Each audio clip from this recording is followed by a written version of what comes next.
Have you ever looked at an old photograph and wondered about the stories hidden within the faces?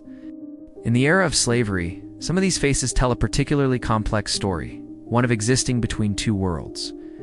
This is the story of mixed-race individuals, born from the often brutal and coercive unions between European enslavers and enslaved African women. Their very existence challenged the rigid racial lines that society was so desperate to draw. Imagine being born into a world that doesn't know where to place you. For many mixed-race people, this was their reality. In some places, like colonial Louisiana or parts of the Caribbean, a complex social hierarchy emerged.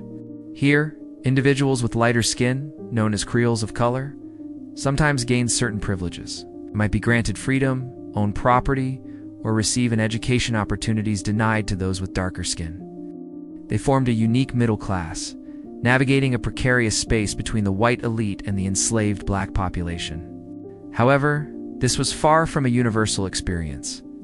In the American South, the one-drop rule became increasingly dominant. This cruel ideology dictated that any person with even one known black ancestor was considered black, and therefore subject to enslavement and the full brutality of the system. It didn't matter if your skin was light or if your father was the plantation owner. Your status was sealed by this racial logic, designed to expand the enslaved population and erase any ambiguity. This created a world of heartbreaking contradictions. Some mixed-race children were favored by their white fathers, receiving protection, or even their freedom. Many others were not.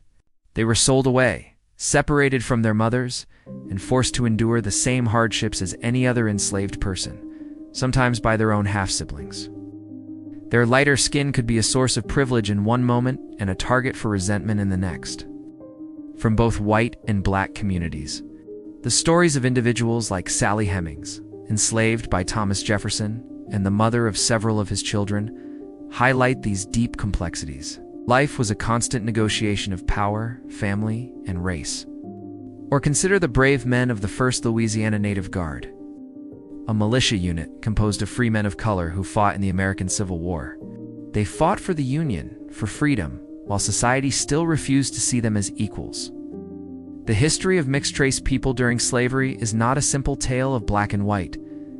It's a story painted in shades of gray, filled with struggle, resilience, and the constant search for identity in a world determined to deny it.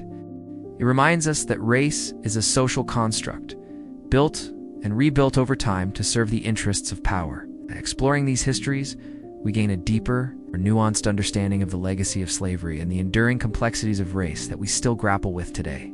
Thanks for watching, and if you found this history as compelling as I do, be sure to subscribe for more deep dives into the past.